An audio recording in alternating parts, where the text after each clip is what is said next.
Indonesia itu adalah bentuk kecintaan kami atas berbagai kondisi bangsa hari ini. Sebetulnya tadi malam saya sempat mengambil momen refleksi sendiri karena saya sangat amat sedih melihat dinamika bangsa hari ini yang seakan-akan kok rasa-rasanya malah merugikan kita sebagai bagian daripada warga negaranya. Maka dari itu saya membuat satu catatan refleksi Indonesia hari ini dengan satu tajuk, menyelamatkan demokrasi, menegakkan supremasi sipil. Kalau kita ingat beberapa waktu belakangan, terutama sepanjang bulan Agustus, terjadi krisis multidimensi yang mencakup aspek demokrasi, legislasi, sosial, ekonomi, hingga sektor keamanan. Kita bisa lihat aksi demonstrasi terjadi di berbagai titik. Dan kami pun dari golongan mahasiswa sempat turun ke jalanan, terutama ketika kami mendapatkan kabar bahwa seorang kawan kami yang mendapatkan represivitas daripada aparat penegak hukum. Kala itu Afan Kurniawan menjadi korban meninggalnya dari aparat penegak hukum yang seakan-akan sengaja. Dan inilah yang memantik rasa kemanusiaan kami untuk berhadir di jalanan pun juga hadirnya kami hari ini. Lambat laun muncul statement dari Bapak Presiden Prabowo Subianto bahwa ada dugaan makar dari berbagai aksi yang barangkali terprovokasi oleh sebagian oknum. Dan inilah yang kemudian menghambat kami, jujur saja menghambat kami untuk turun ke jalanan lagi. Karena kami khawatir bahwa gerakan kami hari ini justru ditunggangi oleh sebagian oknum ini. Tapi di sisi lain saya berefleksi, tidak bisa terus-terusan seperti itu. Maka kemudian di dalam forum ini, saya berharap Bapak Sufmi Dasko, Bapak Saan Mustafa, Bapak Cucun, rekan-rekan media dan seluruh mahasiswa yang hadir di sini, saya ingin ada pembentukan tim investigasi yang independen untuk mengusut tuntas berbagai kekerasan yang terjadi berlangsung sepanjang bulan Agustus ini. Juga dengan dugaan makar yang keluar dari mulut Bapak Presiden Prabowo Subianto. Kami ingin investigasi ini mengusut tuntas semuanya, sehingga kemudian apa yang disampaikan Bapak Presiden dapat dibuktikan. Karena kami dari gerakan merasa dirugikan dengan statement tersebut, yang kemudian menghalangi gerakan kami ke depan. Itu yang pertama. Yang kedua, berkaitan dengan permasalahan kami sebagai bagian daripada warga negara yang sebetulnya khawatir kira-kira kita ke depan itu kondisi ekonominya seperti apa ya. Tengah masyarakat rentan, menderita, di PHK, ekonomi lesu, daya beli masyarakat menurun, kok bisa ada wakil rakyat yang justru kabarnya tunjangannya dinaikkan, dan ketika ada kabar tersebut terjadi simbolisasi joget-joget yang kemudian membuat hati kami sedih, Bapak-bapak sekalian. Kami seakan-akan hanya dimanfaatkan di setiap momen pemilunya saja dengan berbagai janjinya. Tetapi ketika sudah duduk di kursi-kursi yang enak ini, Bapak-bapak, Ibu sekalian yang duduk di parlemen seakan-akan melupakan kami sebagai bagian daripada rakyat yang seharusnya diwakilkan setiap pertemuan rapatnya.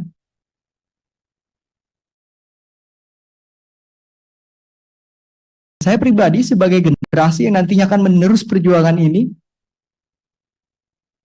saya khawatir bahwa narasi-narasi Indonesia Emas 2045, narasi-narasi bahwa apa yang ada hari ini adalah untuk anak cucu kita, justru tidak akan tercapai ke depannya. Maka dari itu saya berharap agar kita ingat kembali amanat rakyat, mandat rakyat yang dibebankan di pundak-pundak kita sekalian, agar betul-betul bisa kita perjuangkan. Mungkin itu yang ingin saya sampaikan. Tadi yang pertama, saya ingin ada tim investigasi independen untuk dibentuk sesegera mungkin, mengusut tuntas berbagai persoalan berkaitan dengan dugaan makar terutama. Sehingga kemudian kami bisa lebih lega bahwa gerakan kami hari ini ditunggangi oleh siapa, harus jelas dalangnya siapa. Dan yang kedua, kami berharap amanat yang dibebankan kepada pundak-pundak bapak-bapak sekalian itu betul-betul dijalankan untuk amanat rakyat. Mungkin itu saja dari saya. Terima kasih. Wassalamualaikum warahmatullahi wabarakatuh. Terima kasih. Terima kasih, Saudara Agus Setiawan, Ketua BEM UI ya. Dia ada dua hal. Pertama, tim investigasi terkait soal dugaan makar. Yang kedua, terkait dengan kondisi ekonomi dikaitkan dengan kondisi DPR. Masih ada dari ini, Bang? Langsung dulu aja, nanti baru tanggapin ya. Dari BEM lagi masih ada? Kalau ada silakan. Atau sama pernyataannya dari BEM mana? Silakan.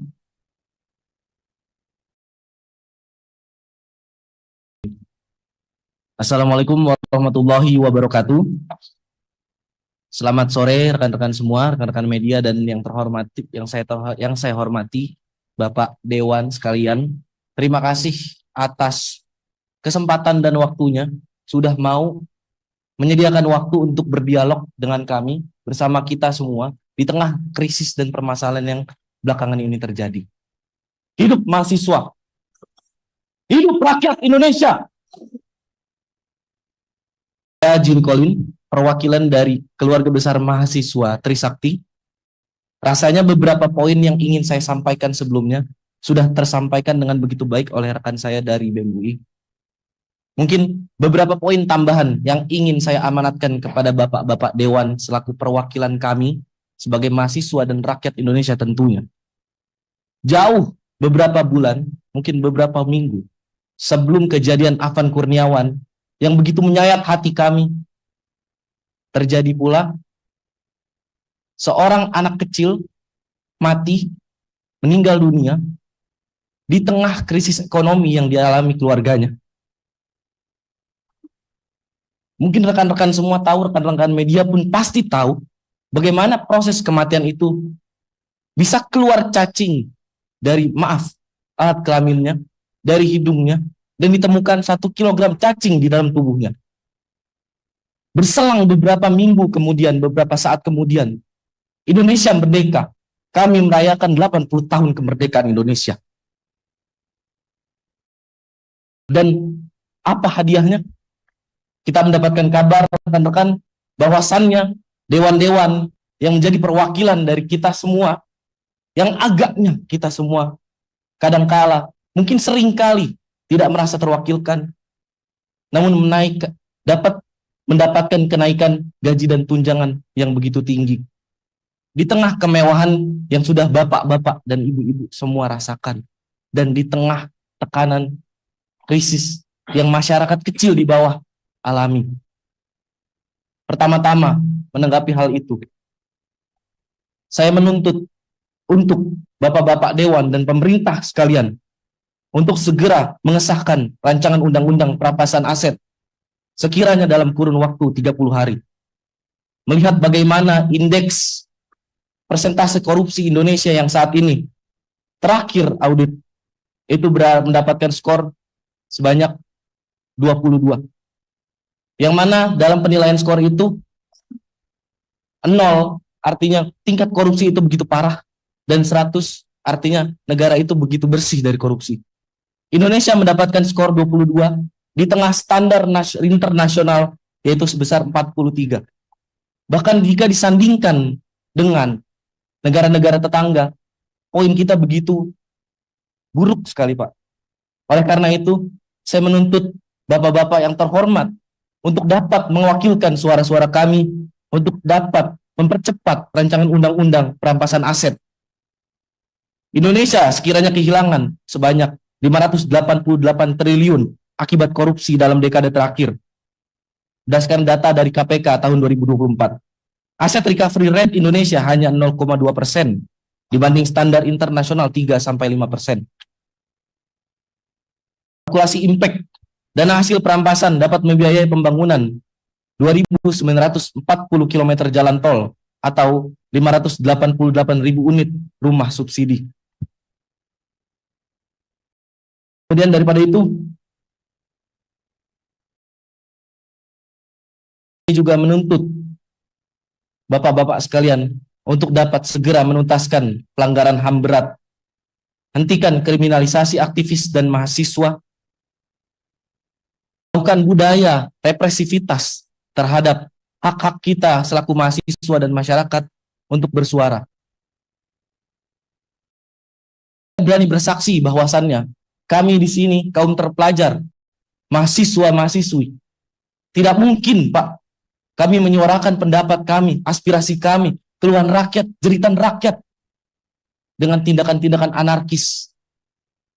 Betul tadi kata saudara dari BEM UI, bahwasannya beberapa hari belakangan ini mungkin banyak sekali propaganda dari beberapa oknum-oknum provokator untuk mencederai nilai-nilai perjuangan yang kami perjuangkan ini.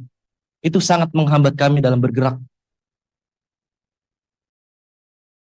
Selanjutnya, tuntutan untuk belakangan ini marak di sosial media. Saya kira bapak-bapak dan ibu-ibu semua tahu 17+8 tuntutan rakyat yang dilayangkan oleh masyarakat Indonesia yang sekiranya mungkin sudah tersebar lebih dari ratusan ribu.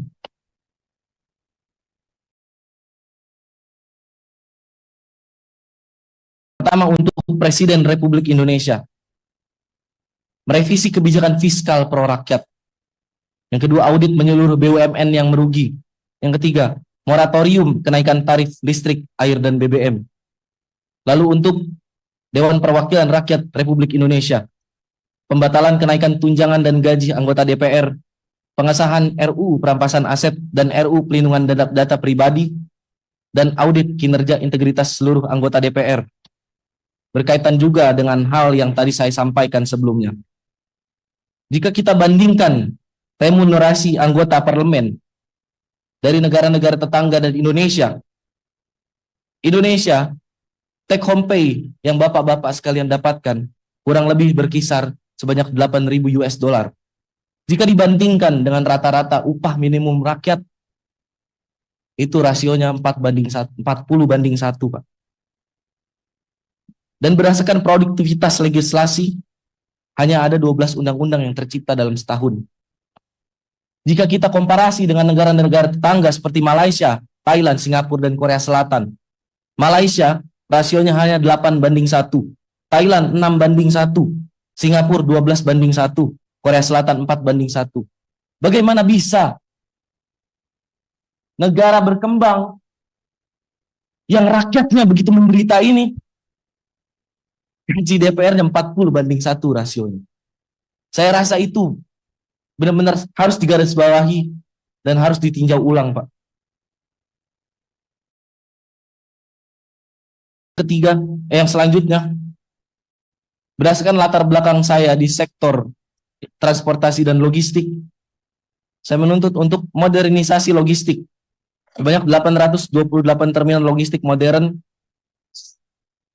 yaitu 1 miliar per unit, sistem tracking digital untuk 100.000 truk nasional, cold storage network di 414 kabupaten atau kota, dan berikan subsidi transportasi publik, subsidi tarif 50% untuk 166 juta perjalanan per tahun, mengingat Indonesia dengan kapasitas penduduk yang begitu besar. Gratis transportasi untuk 8,28 juta keluarga miskin per tahun, dan program Kartu Jakartawan Nasional untuk 41,4 juta pengguna.